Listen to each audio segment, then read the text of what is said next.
جی السلام علیکم، میں ہوں نظر عباس لندن سے۔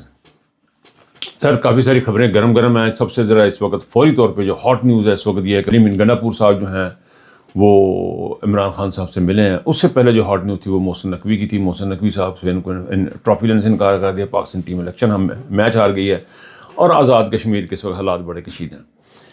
میرا خیال ہے سب سے پہلے ہم کرکٹ کی طرف چلتے ہیں۔ کرکٹ کی جو کل کی تھی نیوز تھی، تو کل کی نیوز یہ ہے کہ جی پاکستان جو ہے وہ میچ ہار گیا۔ اب میری کسی بندے سے بات ہوئی، کسی جس طرح وہ دوست ہوتا ہے، چڑیا ہوتی ہے، چڑیا گھر ہوتا ہے، اس طرح میرے بھی ایک دوست ہیں، دوست سے بات ہوتی ہے میری۔ تو انہوں نے مجھے کہا کہ یار یہ تو اگر پاکستان میچ جیت جاتا تو عاصم منیر نے اپنی ایکسٹینشن کے لیے اس کو استعمال کرنا تھا۔ اور میں حیران ہو رہا تھا کہ ایک دن پہلے ایک جوان جو جہازوں کو اڑا رہا ہے اور جہازوں کو گرا رہا ہے، یعنی کھیل سے اس کو کوئی دلچسپی نہیں ہے، ذہنی طور پہ مفلوج کر دیا گیا ہے یہ عاصم منیر صاحب کی جانب سے بے شمار لوگوں کو جن کو مفلوج کیا گیا ذہنی طور پہ۔ ان میں سے ایک شخص وہ تھا جو کہ اشارے کر رہا تھا میچ کے دوران کہ جی وہ کھلاڑی حارث رؤف جو وہ اشارے بازیاں کر رہا تھا، وہ اس کے بنتی نہیں تھیں وہ اشارے بازیاں کرنی، اس کا کام تھا میچ کھیلنا اور میچ کھیل کے آپ نے اپنی پرفارمنس دینا۔ لیکن انہوں نے جو کل کیا وہ آپ نے دیکھا کہ انہوں نے پھر ٹھیک ٹھاک ان کی دھلائی بھی کی، because they were professional. Concentration on your game, اپنی گیم کے اوپر جب آپ کنسنٹریٹ کریں گے تو آپ کو فتح حاصل ہوگی۔ جب ڈی ٹریک ہو جائیں گے، ان کموں میں پڑ جائیں گے، جہاز آ رہا ہے، جہاز جا رہے ہیں، ہم نے مار دی 6، ہم نے مار دی، انہوں نے سر جو حشر کیا پاکستان کی ٹیم کا وہ آپ کے سامنے ہے۔ اس کا نتیجہ پھر اینڈ میں بھی نکلا۔ انہوں نے پاکستان نے تو خیر اس کو وزیر خزانہ بنایا ہوا، وزیر پتہ نہیں کیا کیا بنایا ہوا، وزیر داخلہ بھی بنایا ہوا ہے اور پی سی بی کا چیئرمین بھی بنایا ہوا ہے۔ لیکن ان لوگوں کو شاید یہ لگا کہ ہم پاکستان کی جو عوام کا قاتل ہے اس سے ٹرافی نہ لیں۔ انہوں نے یہ کیوں یہ کیا؟ یہ بھی کھیل کی طرف اس نے جو قتل کیے ہیں محسن نقوی نے، وہ جو پاکستانی کو قتل کیا، آپ کو تو کچھ نہیں کہا اس نے، آپ کو تو فائدہ ہی کیا ہے۔ لیکن ان کا یہ رویہ جو تھا وہ بھی کوئی اتنا اچھا نہیں ہے، کیونکہ کھیل کے میدان کو کھیل کے میدان ہی رہنا چاہیے، اس کو سیاست میں یا کسی اور چیز میں نہیں بڑھنا چاہیے۔ لیکن یہ محسن نقوی کی بڑی سبکی ہوئی ہے، اس کے اوپر بد اعتمادی کا اظہار کیا گیا کھلاڑیوں کی جانب سے، اور یہ بھی ایک قسم کا احتجاج ہے کہ ہم نے اس سے ٹرافی نہیں لینی۔ یہ ایک قسم کا احتجاج تھا محسن نقوی کے خلاف، اور محسن نقوی کی جو رسوائی ہوئی ہے، جس طرح وہ میدان سے باہر نکل، وہی سوچ کا مقابلہ۔ ایک بات آپ دیکھتے جائیں آپ کہ یہ نیو نارمل کرنے کی کوشش کی جا رہی ہے۔ سعودیہ کے ساتھ معاہدے، امریکہ میں تصاویر، یہ سارے کا سارا بتانے کی کوشش کی جا رہی ہے کہ عمران خان کے بغیر ہمیں ملک چل سکتا ہے، عمران خان کے بغیر یہ کام ہو سکتے ہیں، یہ وہ نیو نارمل بتانے کی کوشش کی جا رہی ہے۔ لیکن ہر جگہ پاک پروردگار ان کو ذلت رسوائیاں دے رہا ہے۔ میرا دیکھنے کا سٹائل جو ہے نا، انداز تھوڑا سا نا بعض جگہوں پہ ڈفرینٹ ہو جاتا ہے۔ میرا مذہب کی طرف رجحان زیادہ آ جاتا ہے۔ مجھے لگتا ہے کہ یہ قدرت یہ نظارے دکھا رہی ہے، قدرت یہ دکھا رہی ہے کہ تمہاری رسوائی لکھی ہی لکھی عاصم منیر۔ اب عاصم منیر صاحب کو جو آئی ہیں تصاویر، میں نے پہلے ذکر کیا، میں حیران ہو رہا ہوں کہ ان کو اگر آپ زوم کر کے دیکھیں کہ یعنی وہ وائٹ ہاؤس میں چلے گئے اتنے گندے دانتوں کے ساتھ کہ خدا کی پناہ۔ اچھا جی، یہ تو ہوتی رہیں گی بات، یہ تو ان کے دانت وہ اپنے خود ہی صاف کریں گے، ہم نے تو نہیں کرنے۔ لیکن یہ ہے کہ انڈیا نے جو حال کیا پاکستان کا، وہ جیتا ہوا میچ پاکستان ہار گیا، وہ اس لیے ہار گیا کہ دے آر مورلی کرپٹ۔ ان کے پرچیاں لگا کے بندے، اپنے بندے فٹ کیے ہوئے ہیں، اس کو بھی لگا دو، اس کو بھی لگا دو۔ بہرحال جتنی بھی ہم باتیں کریں ٹیکنیکل باتیں، لیکن لب لباب صرف ایک ہے کہ برکت نہیں آتی اللہ تعالیٰ کی۔ جو کچھ آپ نے عمران خان کے ساتھ ظلم زیادتیاں کی ہیں، جو عمران خان کے ساتھ پاکستان کے عوام کے ساتھ کی ہیں، جو آپ نے بغیر کسی سوچ اور سمجھ کے اداروں پہ لوگ اپنے بندے لگائے ہیں، اس سے آپ نے پاکستان کا ستیہ ناش ہی کیا ہے اور پاکستان کو ترقی کے راستے میں رکاوٹیں ڈالیں، چاہے وہ کھیل ہو، چاہے وہ سیاست ہو، چاہے وہ پالیٹکس، کچھ بھی ہو، اس میں یہ آپ نے صورتحال کر دی۔ دوسری خبر جو بڑی ہی امپورٹنٹ تھی، جو رات کی چل رہی تھی، وہ آزاد کشمیر کا احتجاج تھا۔ کشمیر کا جو احتجاج ہے اس کے لیے انہوں نے رات سے ہی انٹرنیٹ بند کرنے شروع کر دیے، جگہ جگہ پہ جا کے وائی فائی بھی انہوں نے بند کروائے۔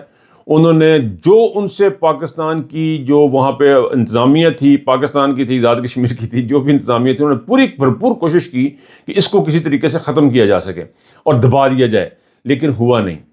ہوا یہ ہے جی، اب جو خبریں آ رہی ہیں اس میں 20 شہروں میں مکمل ہڑتال ہے، 20 شہروں میں مکمل ہڑتال ہے آزاد کشمیر کے، اور ان کے مطالبات یہ ہیں کہ جی باہر سے لوگ ہمارے اوپر لا کے بٹھائے جاتے ہیں اور یہاں پہ آ کے وہ اقتدار سنبھالتے ہیں. یہاں پہ ہمارے ووٹ کا حق جو وہ ہم سے چھینا جا رہا ہے, اور پاکستان کی گورنمنٹ جو آ کے وہ ہمارے اوپر جو ہے وہ اپنی مرضی تھوپتی ہے. یہاں کی جو اسٹیبلشمنٹ ہے, جرنیل جو ہے وہ ہمارے اوپر اسٹیبلشمنٹ وہ آ کے تھوپتے ہیں. میرا خیال تھا کہ بہت اچھا ہوتا اگر اس میں عمران خان کی رہائی کو بھی اپنے مطالبات میں ایڈ کیا جاتا, تو ہمیں پتہ لگتا کہ یہ یونٹی کی طرف ہم جا رہے ہیں. لیکن چونکہ یہاں پہ انہوں نے اپنے مطالبات رکھے ہیں, مجھے جو سمجھ آ رہی ہے وہ یہ ہے کہ یہ یونٹی عمران خان کی جب کوئی بات کرے گا تو پاکستان کو یونائٹ کرنے کی بات کرے گا. تو یہ بھی ایک علیحدگی پسند تحریک آپ اسے کہہ سکتے ہیں, یا اس کو اپنی سوچ کہہ سکتے ہیں, یا خود کیا کرنا چاہیے اس کو کہ اپنی پہ ہی سارا وہ والی سچویشن بھی آپ کہہ سکتے ہیں. یہ سچویشن ہے کو بہرحال جو بھی ان کے مطالبات ہیں ان کے جائز مطالبات ہیں. باہر سے بالکل ہوتا ہے, اسٹیبلشمنٹ بالکل انٹرفیئرنس کرتی ہے. ان کے مطالبات اپنے کس حد تک منواتے ہیں, پہلے بھی انہوں نے منوا لیے تھے, اب بھی انشاءاللہ مجھے لگتا ہے کہ منوا لیں گے. اور پاکستان کی پوری قوم کو ان کے ساتھ دینا چاہیے, ہر اس تحریک کا, ہر اس جگہ کا ساتھ دینا چاہیے جو کہ پاکستان کی عوام کو یونائٹ کرے اور ان سے ہماری نجات دلائے. ابھی صورتحال یہ ہے جی کہ مشن جو ہے نا مشن درود لانچ کیا گیا ہے احمد علی خان کی جانب سے. یہ مجھے ابھی تھوڑی دیر پہلے پتہ چلا, میری بھی ان سے بات نہیں ہوئی اس بارے میں, لیکن مشن درود جو ہے وہ لانچ کیا گیا. اور میرا خیال ہے یہ ٹیکنیکلی اس کی میں ڈیٹیل میں تو پھر بعد میں بات کروں گا, جلدی سے اس کا تذکرہ کرتا جب. مشن درود جو ہے وہ مشن اذان کو جس طرح نے احمدیوں کے ساتھ لنک کرنے کی کوشش کی ہے, اس کا یہ توڑ بھی ہو سکتا ہے, اور پاکستان کی عوام کو یونائٹ کرنے کا ایک اور راستہ ہو سکتا ہے. دیکھیں اذان کے وقت پاکستانی قوم ایک جگہ پہ کھڑی تھی بحیثیت قوم. یہاں لیڈرشپ نہیں ہے, لیڈرشپ نام کی کوئی بھی چیز نہیں ہے, ڈسپیئر ہو چکی ہے, لیڈرشپ ڈیزالو ہو چکی ہوئی ہے, ان کی قید میں آ چکی ہے اسٹیبلشمنٹ کے. تو ایسی صورت میں اذان دے کے یونٹی کا اظہار کیا گیا کہ عوام ایک طرف ہے, عمران خان کے ساتھ کھڑی ہے, ایک طرف کھڑی ہے. اور اب یہ مشن درود جو ہے یہ اس بات کو اینٹی کرے گا جو انہوں نے الزامات لگائے ہیں.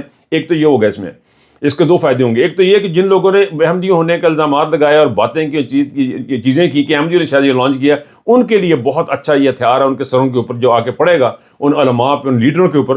اور دوسرا یہ دوبارہ سے آپ کو یونائٹ کرے گا, دوبارہ سے عوام کو ایک یونٹی کی طرف لے کے جائے گا. عوام یونائٹ ہوگی, لیڈرشپ فارغ ہوگی. یہ آنے والے وقت میں ہو رہا, نئی لیڈرشپ مجھے امر ہوتی نظر آ رہی ہے. یہ تھی یہ مشن درود کی بات. اس کے ڈیٹیل میں پھر اگلے ویلاگ میں یا کسی ویڈیو میں آپ سے اس کا ذکر کروں گا, میں اس کو کیسے دیکھ رہا ہوں. فی الحال مجھے فوری طور پہ یہ میں نے دیکھا احمد علی خان کا دوبارہ سے انیشیٹو. سو یہ اس کو پلیز اس کو فالو کریں. یہ دیکھیں, اللہ کا نام, اللہ کی کلام, جدوجہد ہوتی ہے, اسٹرگل ہماری ہوتی ہے, لیکن دعائیں اس کے ساتھ ساتھ کام کرتی ہیں. لیکن وہ دعاؤں کو وہی والی بات کہ دعائیں جو ہے نا وہ ہمارے اعمال کی محتاج ہے, ہمارے اعمال جو ہیں وہ ہمارے اخلاص کی محتاج ہیں. تو اپنے خلوص نیت کے ساتھ جب ہم یہ درود شریف پڑھیں گے, خلوص نیت کے ساتھ جب ہم اپنی محنت کریں گے, جدوجہد کریں گے, اسٹرگل کریں گے حقیقی آزادی کی, تو ان شاء اللہ تعالیٰ کامیابی ہمارے ساتھ ہوگی, کیونکہ ہم سچ کے ساتھ کھڑے ہیں اور سچ خود خدا ہے. اچھا سر, اب علی مین گنڈا پور صاحب کی ملاقات ہوئی ہے. سر علی مین گنڈا پور کی 3 گھنٹے کی ملاقات ہے, یہ بے معنی نہیں ہو سکتی, یہ بے معنی نہیں ہو سکتی. اور چھٹی ور کا دن ہے, یعنی ملاقاتوں کا دن بھی نہیں ہے. تو 3 گھنٹے کی ملاقات ہے. ابھی جو خبریں باہر آنی ہیں, ابھی تک تو کوئی خبر میرے پاس تو کم از کم نہیں پہنچی ہے, لیکن جو قیاس کیا جا رہا ہے, جو باتیں سوچی جا رہی ہیں, ان میں سے کچھ کا پوائنٹ آف ویو یہ ہے کہ ان کے اوپر اب پریشر بڑھتا جا رہا ہے. عاصم منیر کی ایکسٹینشن سر پہ کھڑی ہوئی ہے, اور عاصم منیر کو یہاں سے چھٹی کروانے کے جو ایک طبقہ ہے جو نہیں چاہتا کہ عاصم منیر کنٹینیو کرے, وہ جو ہے وہ ایکٹیو ہے. وہ چاہتے ہیں کہ عاصم منیر جو ہے, جس نے پاکستان کی فوج کو بے تحاشا نقصان پہنچایا, جس نے پاکستان کے 4-5 جرنیل کھا لیے, اور آنے والے دنوں میں پتہ نہیں کتنے جرنیلوں کی زندگیاں برباد کرے گا, اس ادارے کو کتنا نقصان پہنچائے گا, اس کا ہمیں اندازہ نہیں ہے. ابھی تو ہم نے چھوٹے چیزیں دیکھی ہیں جی, کہ وہ کور کمانڈر لاہور تھا, اس کا نہیں پتہ لگ رہا کدھر چلا گیا. پھر 1-2 کور کمانڈر اور ہیں, پھر پرانا DGSI کسی اور نے پکڑا ہوا, ISI کے جو چیف تھے ان کو پکڑا ہوا کسی اور مقدمے میں, وہ کہانی کو اور نکل رہی ہے. تو یہ ساری صورتحال جو اس نے کریٹ کی عاصم منیر نے, اس کی ریزلٹمنٹ بھی ہو سکتی ہے اس میں کیونکہ ایکسٹینشن بالکل سر پہ پڑی ہے. لوگوں کا یہ بھی خیال ہے کہ اس کے سلسلے میں یہ ہو سکتا ہے کہ اس میں سے کچھ راستے نکلتے ہوں خان صاحب کے لیے, اور پاکستان تحریک انصاف کے لیے, پاکستان کی فوج کی جو ریوائول ہے, جو اس کی عزت بحال کرنے کا جو پروسیس ہے, اس کے اوپر جو کام ہو رہا ہے, بیہائنڈ دا سین بے شمار چیزیں ہو رہی ہیں, اس کے اوپر یہ مجھے لگتا ہے, میرا اپنا ذاتی خیال ہے, لوگوں کا بھی یہی خیال ہے, کچھ لوگوں جن سے میری اب آج صبح بات ہوئی ہے, ان کا یہی خیال ہے کہ یہ ریوائول کی کوشش کی جا رہی ہے پاکستانی فوج کے بحال کرنے کی، اس کی ایک کڑی ہے یہ علی امین گنڈا پور کی ملاقات۔ باہر ڈیٹیلز ہمیں بعد میں ملیں گی، انہوں نے کیا ٹیبل پہ خان صاحب کے لیے کیا رکھا اور خان صاحب نے کیا ایکسیپٹ کیا، لیکن میرا نہیں خیال عمران خان پاکستان کے عوام کی آزادی اور پاکستانی کانسٹیٹیوشن کی بحالی کے علاوہ کوئی اور بات کریں گے۔ میرا بالکل بھی ایسا کوئی خیال نہیں ہے، کیونکہ عمران خان اگر خود آزاد ہونا ہوتا تو بڑی دیر پہلے آزاد ہو چکے ہوتے۔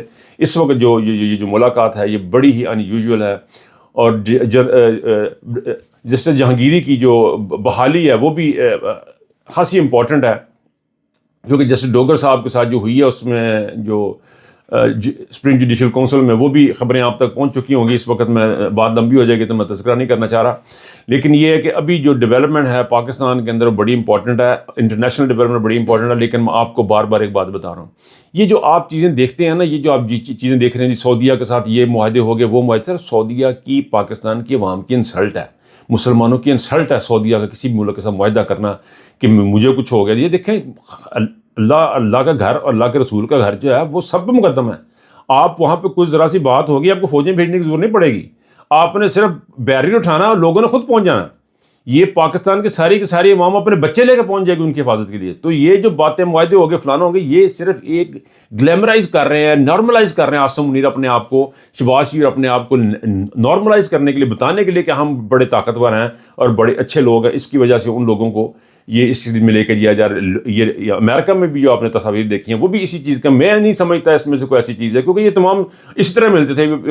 عمران خان کو بھی اس طرح ملا ہے، فلاں کو بھی اس طرح ملا ہے، ایک دن کسی کو اچھے طریقے سے مل لیا، ایک دن کسی کو غصے سے مل لیا، کسی کو مذاق کر دیا، کسی کو کچھ کر دیا۔ تو یہ ڈونلڈ ٹرمپ ہے۔ ڈونلڈ ٹرمپ کل عاصم منیر کو بھی نکال کے جوتیاں نکال دے گا، اس کے بارے میں کوئی نہ کوئی بات کر دے گا، اور شہباز شریف کے بارے میں کوئی نہ کوئی بات کر دے گا۔ تو دس از نارمل، ان کو اپنے مفادات عزیز ہیں، ہمیں اپنے مفادات عزیز ہیں، لیکن جو بظاہر آ رہا ہمیں نہیں عزیز ہیں، ہم بیچنے پہ تلے میں صرف عمران خان کے چکر میں۔ یہ جو سارا سینیریو آپ کو دیکھ رہا ہے، اور اس کی ایک اور وجہ بھی ہے، انہوں نے کام کر کے دیکھ لیے پاکستانی اکانومی بہتر کرنے کے لیے، لیکن اب انہوں نے یہ نتیجے پہنچے کہ لڑو تو پیسے آئیں گے، لوکاں دے کرائے دے قاتل بنو تو پیسے آئیں گے۔ اب یہ اس پروسیس میں چلے ہیں کہ جی وہ چاہے بلگرام ہے، چاہے افغانستان ہے، چاہے وہ سعودیہ ہے، چاہے فلسطین میں فوجوں کی تعیناتی، کہیں سے ہمیں پیسے آ جائیں۔ یہ ان کی اکانومی ہے، یہ ان کی مینٹلٹی ہے۔ اور پاکستان کی تاریخ کا واحد ایک وزیر اعظم تھا عمران خان، جس کے دور میں جو بھی ترقی ہوئی ہے، جتنا بھی پیسہ آیا ہے وہ نیچرل تھا، آرگینک طریقے سے آیا، اس نے محنت کی اور بنایا، وار اکانومی نہیں تھی۔ یہ اب وار اکانومی تیار کرنے کے چکر میں ہے، یہ جنرل صاحب اس طرف لے کے جا رہے ہیں۔ اس کا نتیجہ پاکستان کو کیا، کن حالات میں بھگتنا ہے، کیسے بھگتنا ہے، کیا ہونا ہے، اس بات کا پوری کی پوری فوج کو خیال کرنے کی ضرورت ہے، تمام جرنیلوں کو خیال، کیونکہ ان کا بھی تو ادارہ ہے نا، ان کی بھی تو اپنی سسٹم ہے جس میں ساری باتیں، ان کو تمام لوگوں کو یہ سوچنا کہ وہ پاکستان کو اس طرف لے کے جائے گا۔ انہوں نے نہیں سوچنا عاصم منیر کی طرف ہی جانا ہے۔ تو میرا خیال ہے عاصم منیر کی طرف اگر جانا ہے تو اس سے سب سے پہلے ایک ریکویسٹ کریں، ان کو ایک اچھا سا ٹوتھ پیسٹ یہاں سے انگلینڈ سے منگوا دیں تاکہ وہ اپنے دانت صاف کریں، اور پھر کسی اور کام کی طرف توجہ دیں۔ میرا سب سے پہلے اپنی ذات ہوتی ہے انسان کی، جب نہاتا دھوتا کپڑے پہنتا ہے، اپنے آپ کو ذرا ٹھیک ٹھاک رکھتا ہے، تو اس کی پہلے ضرورت ہے، باقی کام بعد چ ہوں گے۔ تو بہرحال اس نوٹ کے ساتھ میں آپ سے اجازت چاہوں گا کہ پاکستان کا ابھی ٹرننگ پوائنٹ کو آتا نظر آ رہے ہیں، ہمیں اس عاصم منیر سے جان چھوٹتی نظر آ رہی ہے۔ بہرحال اپنا خیال رکھیے گا، اللہ حافظ۔